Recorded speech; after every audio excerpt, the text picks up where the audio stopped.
Welcome to Indian Fight Junkie. Indian Fight Junkie में आप सभी का स्वागत है। आज हम बात करेंगे UFC 280 के बारे में लास्ट बार। UFC 280 के बारे में एक बार फिर से बात करना इसलिए ज़रूरी है क्योंकि UFC 280 एक ऐसा इवेंट है जो एक दो नहीं लगभग 3 डिवीज़न को हमेशा हमेशा के लिए चेंज कर देने वाला है। इसके साथ ही UFC 280 में कई ऐसे सवाल हैं जो सवाल ही रह गए। UFC 280 के कई ऐसे पार्टिसिपेंट हैं जिनका भविष्य एक्चुअली ज़्यादा धुंधला हो गया है ना। मैं आपको ये नहीं बताऊंगा कि किसको कितना पैसा मिला है, ये सब बकवास बातें हैं क्योंकि जो भी आपके सामने आंकड़े आते हैं वो प्योर नॉनसेंसिकल आंकड़े होते हैं, ठीक है ना। वो सब प्योर फेकरी होती है। तो मैं आपको बताया कि मैं वीडियो तभी बनाता हूँ जब मेरे पास कॉन्क्रीट इन्फॉर्मेशन होती है। मैं आपको एग्जांपल देता हूँ। याद है मैंने कहा था कि आपको अल्जमेन सॉरी आपका शॉन ओमेली वर्सेस पीटर यान की फाइट है, इसके बारे में डेना वाइट ने कहा कि ये जो नंबर 1 कंटेंडर फाइट है। पर मैंने अगर आपने मेरा वीडियो देखा होगा तो मैंने बताया कि ये सब बकवास बातें हैं, इनका एक्चुअल बातों से कोई संबंध नहीं है, ये सिर्फ प्रमोशन के लिए कही जाती है। आपको क्या लगता है शॉन ओमेली अब नंबर 1 कंटेंडर हो गया है? हाँ, रैंक भले ही हो सकती है नंबर 1, बट नंबर 1 कंटेंडर नहीं है। अगली फाइट उसकी चैंपियनशिप के लिए नहीं होने वाली है। पता है आपको क्यों? मेरे को पता था क्योंकि मेरे पास बहुत अच्छा बुलशिट डिटेक्टर है। बुलशिट को डिटेक्ट कर लेता हूँ। ठीक वैसे ही ये जो आंकड़े आपके सामने आते हैं ना, इसने इतनी कमाई की, उसने इतनी कमाई की, ये आपको देखने में बहुत अच्छा लगता है बट ये प्योर नॉनसेंस है, ठीक है, क्योंकि ये प्योर बुलशिट है। इसके अलावा बैकरूम डील्स होती हैं, इसके अलावा स्पॉन्सरशिप डील होती है, इस पर 1000 डील होती हैं। अगर आपको किसी की कमाई कोई 10 रुपये बता रहा है ना, तो उसकी एक्चुअल कमाई 13 रुपये होगी, बट उसके हाथ में 8 ही रुपये आएगा क्योंकि फिर आपको डिस्ट्रीब्यूट भी करना पड़ता है। इसलिए मैं कमाई के बारे में वीडियो बहुत ही कम बनाता हूँ। शायद मेरे 300 के आसपास वीडियो हैं, उसमें से 4 ठो कमाई के बारे में है ना। खैर, UFC 280 के बारे में बात करेंगे और जो अभी जो नई न्यूज़ है, नई क्या क्या चल रहा है UFC में और UFC से बाहर, उस बारे में बात करेंगे। अभी जो कैल्विन केटर वाली फाइट आने वाली है उसके बारे में कल बात करते हैं, कल या परसों बात करते हैं, ठीक है। पर आगे बढ़ने से पहले सब्सक्राइब करके बेल आइकन पर क्लिक कर दीजिए। सबसे पहले बात करते हैं सबसे कंट्रोवर्शियल इशू के बारे में, है ना, प्रेडिक्शन के बारे में। देखिए, मैं आपको बताऊं, मैं हमेशा, अगर आप मेरे चैनल को पहले से सब्सक्राइब करते आ रहे हैं तो मैंने आपको कहा है कि यहाँ पे इंसान फाइट करते हैं, कागज फाइट नहीं करते हैं। और इंसान में वो ताकत होती है जो किसी भी प्रेडिक्शन को कभी भी गलत साबित कर सके। इसीलिए हमें प्रेडिक्शन करने से बचना चाहिए। पर क्योंकि लोग देखते ही इसलिए हैं क्योंकि उनको लगता है कि प्रेडिक्शन इंपॉर्टेंट है और ये और वो, तो फिर भी मेरा मानना है कि मेन पार्ट मेरे वीडियो का एनालिसिस होता है। अगर आप मेरा वीडियो देखें तो मैंने इस्लाम और इस्लाम और ओलिवेरा की फाइट का 23 मिनट का वीडियो बनाया है, 23 मिनट का एनालिसिस किया है। आप वो पूरा एनालिसिस आज फिर से निकाल के देखिए और देखिए कि उसमें गलत क्या है। कुछ भी नहीं होगा। 23 मिनट में आखिरी 1 मिनट में मैंने प्रेडिक्शन किया है। पर मेरा मानना है कि शुरू के 22 मिनट इंपॉर्टेंट है क्योंकि एनालिसिस के समय आपको ऐसी इंफॉर्मेशन मिलती है जो आपके फाइट का जो अनुभव है ना उसको बढ़ाती है। और प्रेडिक्शन सिर्फ इसलिए किया जाता है एंड में कि आपको अगर चुनना हो, आपके दिमाग में कोई गन हो तो किसको चुनना है, ठीक है। कई लोगों ने कहा कि मेरे प्रेडिक्शन गलत निकले, तो मैं पहली बात बता दूं आपको कि दोस्त, एक को छोड़ के कोई प्रेडिक्शन गलत नहीं निकला, है ना। 5 में से 4 फाइट अगर आप सही प्रेडिक्ट कर रहे हो तो बात है। पर फिर भी मैं ये कहता हूँ कि ये बकवास बात है। प्रेडिक्शन कुछ नहीं होता है। ये सिर्फ एक आदमी का एनालिसिस के आधार पे, क्या कहेंगे उसको, इन्फॉर्मेटिव गैस होता है, इन्फॉर्म्ड गैस होता है, ठीक है ना। तो प्रेडिक्शन में कभी मत जाना। मैं आपको ना चैलेंज देता हूँ। कई लोग हैं ना जो मेरे को दूसरे के चैनल के वीडियो भेज रहे हैं, मैं उनको देता हूँ कि किसी भी इंडियन चैनल का एनालिसिस वाला वीडियो लेके आ जाओ, इस्लाम और ओलिवेरा का, और मेरा वीडियो उसके साथ में कंपेयर करो। 22 मिनट लंबा एनालिसिस किसी के बाप ने नहीं किया यहाँ पे। पता है क्यों नहीं किया? क्योंकि सारे के सारे वीडियो जो हैं इंग्लिश के ट्रांसलेशन है, वो इंग्लिश में या फिर यूट्यूब में जो इन्फॉर्मेशन होती है उसी को छापते हैं आपके सामने और आपके सामने बोलते हैं। पर मेरा ऐसा एनालिसिस नहीं। मैंने 50 सांबो फाइट देखी है। आपको पता है एशियन चैंपियन है, वर्ल्ड चैंपियन रह चुका है इस्लाम। पता है मुझे क्यों पता है? क्योंकि मैंने 50 तो फाइट देख डाली बेचारे की, सिर्फ ये वीडियो बनाने के चक्कर में।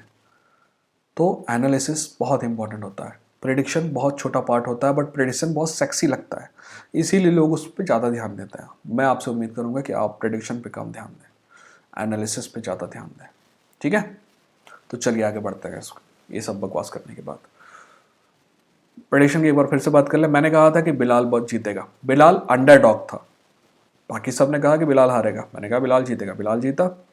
मैंने कहा था बेनियल दरिश जीतेगा, बेनियल दरिश अंडरडॉग था, बेनियल दरिश जीता। मैंने कहा था कि पीटर यान जीतेगा, पीटर यान, अगर आपने फाइट देखी है तो आपको पता है कि पीटर यान ही जीता है। जजिंग, हाँ जजिंग के बारे में एक बात किसी मेरे एक सब्सक्राइबर ने कही कि क्या वो रशियन है इस वजह से। दोस्त, अगर आप न्यूज़ देखते हैं ना, अगर आप यूएस की न्यूज़ देखते हैं तो इस समय रशिया के खिलाफ खतरनाक प्रोपेगेंडा चल रहा है, और तीनों के तीनों जजेस जो थे वो अमेरिकन थे, तो हो सकता है कि वो, वैसे 70% चांस है कि उसका कोई संबंध नहीं है मतलब रशियन होने से, बट फिर भी। इसीलिए इस्लाम ने कल कहा था, मतलब इस फाइट से पहले ना, हबीब का बयान था कि इस्लाम जजेस पे कुछ नहीं जाने देगा, और नहीं जाने दिया। मैंने कहा था कि टीजे डिलशा जीतेगा, बट टीजे डिलशा तो इंजर्ड होके आया था, तो वो फाइट अल्जमेन जीता ज़रूर है, बट उस आदमी का हाथ जो है, कंधा जो है, फाइट के पहले ही 20 बार डिसलोकेट हो चुका था, 20 बार। यानी कि वो इंजर्ड होके आया था फाइट में। एक प्रकार से कहना चाहिए कि ही एक्चुअली बिट्रेड पीपल, सॉरी, आई अपोलोजाइज, लोगों को झूठ बोल के आया, तो उसके जीतने के चांसेस तो बिल्कुल भी नहीं थे। अब एंड में आते हैं मेन फाइट, इस्लाम वाली फाइट में मैं सिर्फ गलत था दोस्त, फटे तक गलत था। इस्लाम ने मेरे को, एक होता है कि आपको जूता मारना, और एक होता है भिगो के जूता मारना। तो इस्लाम ने ना मेरे को जूता मारा, बल्कि भिगो के जूता मारा मेरे को, उसने हर जगह पे गलत साबित किया। तो इसके लिए कॉन्ग्रेचुलेशंस टू इस्लाम, है कि नहीं। पर एनालिसिस गलत नहीं था। एनालिसिस में हमेशा एक बात थी कि इस्लाम के पास रिकॉर्ड बहुत अच्छा है, बट रिकॉर्ड की क्वालिटी तभी होगी जब उसके खिलाफ ओपोनेंट की क्वालिटी होगी। और अब सबसे नंबर 1 क्वालिटी का ओपोनेंट है, उसको भी इस्लाम ने ऐसे आसानी से हराया कि ओलिवेरा लगा नहीं कि वो फाइट में है ना। एनीवेज, आगे बढ़ते हैं। अब इस्लाम के बारे में एक बात और करना चाहूँगा। अब ये जो बात मैं करना चाह रहा हूँ, करने वाला हूँ ना, उसके बाद बहुत अच्छे चांस है कि आप में से काफ़ी सारे लोग इस चैनल को छोड़ के चले जाएंगे, बट ये बात करना ज़रूरी है। आप में से कई लोग नहीं बोले, इंडियन में, एमएमए में से कई लोग इस्लाम से सिर्फ इसलिए चिढ़ते हैं क्योंकि वो मुसलमान है। बुरा मत मानना, बट सच बात यही है। आपके लिए एक वर्ड है इंग्लिश में, उसको कहते हैं बिगेट। तो ठीक है ना, आधे लोग तो ऑलरेडी गुस्सा हो गए होंगे। अब जो बाकी आधे हैं ना, बाकी आधे नहीं, बाकी 40% है, 40% अभी गुस्सा हो गया, 40% को मैं अब गुस्सा कर देता हूँ। और आप में से बहुत से लोग हैं इस्लाम को सिर्फ इसलिए पसंद करते हैं क्योंकि वो मुसलमान है, क्योंकि उसका नाम इस्लाम है। आपके लिए भी अंग्रेजी में एक वर्ड है, उसको कहते हैं बिगेट। अगर आप किसी धर्म वाले को सिर्फ इसलिए मोहब्बत करते हो क्योंकि वो आपके धर्म का है, तो आप बिगेट हो। आप सिर्फ उससे इसलिए नफरत करते हो क्योंकि वो आपके धर्म का नहीं है, तो भी आप बिगेट हो। दोनों तरीके से आप बिगेट हो, ठीक है। अब मैं बताता हूं कि इस्लाम, दोस्त, इस्लाम की आप इज्जत कर सकते हो, उससे मोहब्बत कर सकते हो, उसके फैन बन सकते हो। कई कारण हैं, धर्म उनमें से एक भी नहीं होना चाहिए, ठीक है ना। क्योंकि मेरा फाइटर, मैंने जैसे आपको बताया कि बिलाल मोहम्मद है। आपको पता है क्यों है बिलाल? मतलब इस पूरे फाइट कार्ड में अगर आपने मेरे एनालिसिस देखा होगा तो मैंने बोला था कि मेरा फेवरेट फाइटर बिलाल मोहम्मद है। इसमें बिलाल मोहम्मद इसलिए है क्योंकि वो फ़लस्तीन से आता है, इतने स्ट्रगल करके आता है, और जब उसका सॉन्ग बजता है ना कि my blood is Palestine, it's awesome, क्योंकि वो बहुत स्ट्रगल करके आया है, इसलिए आप उससे मोहब्बत है। धर्म का, जात का कोई संबंध नहीं है उससे। इस्लाम से आप ना इसलिए मोहब्बत कर सकते हैं क्योंकि ये बच्चा बहुत गरीबी से आया है, बहुत मेहनत करके आया है, और तो और ये उन लोगों में से है जो बड़ा आदमी बनने के बाद भी अपनी ज़मीन को भूलता नहीं है। इस्लाम ने 27 स्कूल खोले हैं अपने शहर में, 27 स्कूल बच्चों को पढ़ाने के लिए, ठीक है। इसलिए उसकी इज्जत करनी चाहिए। हो सकता है कि आप में से कुछ लोगों को बुरा लग गया हो, बट मैं उन यूट्यूबर में से बिल्कुल भी नहीं हूँ जो अपने सब्सक्राइबर के पिछवाड़ा चाटने में लगे रहते हैं। वो उनको वही दिखाते हैं जो उनको पसंद है। मैं ये चैनल अपने लिए खोल के बैठा हूँ, सच बात तो ये है, क्योंकि मेरे दिल में जो है वो मैं कहना चाहता हूँ। कोई उसको सुनना चाहता है तो यहाँ रहेगा, नहीं सुनना चाहता है तो वो जा सकता है, ठीक है। अब चलते हैं इस्लाम की नेक्स्ट फाइट के बारे में बात कर लेते हैं। अब न्यूज़ वाले सेक्शन में आ गया, राइट। अब UFC 280 ख़त्म। इस्लाम की मतलब UFC 280 के बारे में भी बात करते हैं, फिर न्यूज़ के बारे में बात करेंगे। अभी ये जो बोलने वाले हैं वो UFC 280 से जुड़ा है। इस्लाम की नेक्स्ट फाइट के बारे में सभी कह रहे हैं कि अलेक्जेंडर वोल्कानस्की होगी, और मेरे को भी विश्वास है कि अलेक्जेंडर वोल्कानस्की होगा। पर दोस्त, मैं ये कंपटीशन अजीब सा है, मेरे को नहीं लगता। वोल्कानस्की शानदार है, और अगर आपको लगता है ना कि इतने बड़े वेट में वोल्कानस्की कुछ नहीं कर पाएगा, तो भी आप गलत हो सकते हो, क्योंकि वोल्कानस्की ना मिडिल वेट और वेल्टर वेट में भी फाइट कर चुका है, 185 और 170 में भी फाइट कर चुका। बट इस्लाम के सामने वो मुझे नज़र नहीं आता है। बट फिर भी आपका जब फाइट आएगी तो हम उसका डीप एनालिसिस करेंगे, है ना। तब तक आप थोड़ा सब्र रखिए। बिलाल की बात है, जैसे कि मैंने आपको पहले ही कहा है कि आई लव बिलाल।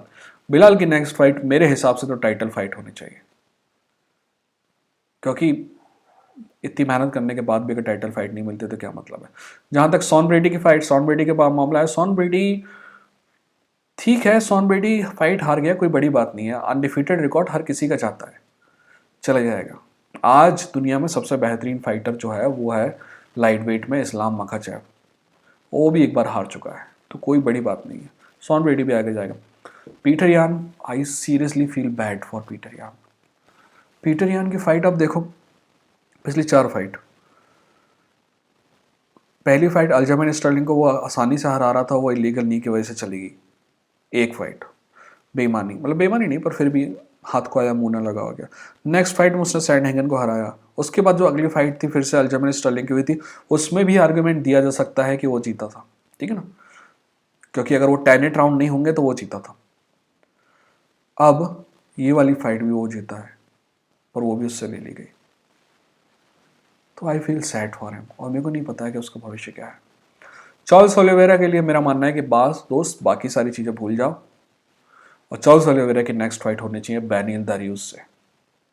वैसे तो मेरा मानना है कि बेनिल दरियुस को भी टाइटल शॉट मिलना चाहिए। इस्लाम को अगर थोड़ा बहुत कोई चैलेंज कर सकता है ना अभी, तो वो बेनिल दरियुस है। उसके अलावा मेरे को कोई नज़र नहीं आता। गेची फेची पोरिये और ये, मेरे को सीरियसली नहीं लगता कि इनमें इतनी हिम्मत है। और सॉरी, हिम्मत तो है इनमें, बट इनमें इतना टैलेंट है। बेनिल दरियुस बहुत शानदार है। हबीब हबीब ने, अब मैं बता रहा हूँ आपको क्या हुआ कि जैसे ही फाइट जीता ना, तो हबीब का एक टीममेट है और हमजा चिमायो के बीच में फाइट होने लगी। तो हबीब ने कहा कि ये सब चीज़ें नहीं होनी चाहिए। हबीब का कहने का मतलब ये था कि लोग जो है ना इस्लाम को वैसे ही बदनाम, इस्लाम बोले तो मुस्लिम धर्म को, मुस्लिम धर्म नहीं, मतलब इस्लाम धर्म की बात कर रहा हूँ, इस्लाम धर्म को वैसे ही बदनाम करके रखें, और तुम साले चूतिया टाइप हर जगह फाइट करने लगते हो, तो इससे हमारा वो बदनाम होता है। दोस्त, इस बात के लिए हबीब की इज्जत की जानी चाहिए। ठीक वैसे ही अगर कोई मैं हिंदू हूँ, हिंदुओं के नाम पे कोई घटिया हरकतें करता है तो वो सब हिंदुओं के नाम बर्बादी करती है, राइट। तो उसने अपने टीममेट को भी कहा और हमजा चिमाएव को भी कहा। पर एक बात है, हबीब के लिए मेरे दिल में हर दिन इज्जत बढ़ती है। वहीं हमजा चिमाएव जो है ना, मेरे को लगता है कि ये हद से ज़्यादा टैलेंटेड आदमी है, पर ये ना ऊपर में जो, देखो, एक चैंपियन होता है और एक चैंपियन का माइंडसेट होता है। हबीब में हमेशा चैंपियन माइंडसेट नजर आता है कि ये आदमी जब भी बोलता है ना तो एक चैंपियन की तरह बोलता है। और जब हमजा चिमाएव बोलता है ना तो ऐसा लगता है गली मोहल्ले का लौंडा बोल रहा है। तो मेरे को नहीं लगता है कि इसमें चैंपियनशिप टैलेंट है हमजा चिमाएव में, इस बात में कोई शक नहीं है, बट चैंपियनशिप मेंटालिटी नहीं है। चैंपियनशिप मेंटालिटी फ्रांसिस नगानू में है, चैंपियनशिप मेंटालिटी पीटर यान में है, चैंपियनशिप मेंटालिटी टीजे डिलेशॉ में है, चैंपियनशिप मेंटालिटी डोमिनिक क्रूज में है, चैंपियनशिप मेंटालिटी आप देखेंगे तो चार्ल्स ओस्का आपके ग्लोवर तेशेरा में भी है और यूरी प्रोहास्का में भी है। चैंपियनशिप मेंटालिटी आपके फ्रांसिस नगानू तो मैंने बोल ही दिया, उसके अलावा कर्टिस ब्लेड्स में भी है और आपके स्टीपे मियोचिच में भी है ना, सीरल गान में भी है, और आपका फेदरवेट में अपना माइटी माउस डिमेट्रियस जॉनसन में भी है। इन सब में चैंपियनशिप मेंटालिटी है, ठीक है ना। हिंदी में कहावत है, अधजल गगरी छलकत जाए। जो बर्तन आधा भरा हुआ होता है ना, बहुत छलकता है वो। तो मेरे को लगता है कि हमजा चिमाएव आधा भरा हुआ बर्तन है जो बहुत छलकता है। Anyways, Aljamain Sterling believes that UFC में अल्जमेन स्टर्लिंग और यूएफसी और आपका सॉरी अब जो नई फाइट है उसके बारे में थोड़ा बात कर लेते हैं। ब्राइस मिचेल की फाइट एलिया टोपुरिया से होने वाली है बाय दिसंबर में 282 में। ठीक है, वो फाइट मैं इतना इंटरेस्टेड नहीं हूँ यार। इसके पहले जो फाइट होने वाली थी ना मिचेल की, उस पर बहुत इंटरेस्ट था मेरे को, पर इस फाइट को लेकर मैं इतना इंटरेस्टेड नहीं हूँ। अल्जमेन स्टर्लिंग और हेनरी सोहुटो शायद 284 तक फाइट करेंगे फिर से, और अगर ऐसा होता तो आई विल बी हैप्पी, और I think Henry Cejudo can beat Aljamain Sterling. Dana White ने कहा कि Dana White reacts after Dana White ने कहा कि टीजे डिलशॉ ने जो किया उसको वो करना नहीं चाहिए था और ऐसा पॉसिबल नहीं होना चाहिए था। आपको क्या लगता है कि टीजे डिलशॉ के साथ जो हो रहा था, उसके जो डिसलोकेशन वाला इशू था, वो डेना वाइट को पता नहीं था? साफ झूठ बात है, पता था, पर जैसे ही टीजे डिलशॉ को हटाते तो उस कार्ड की वैल्यू कम हो जाती, इसलिए उसको हटाया नहीं गया। Business decision.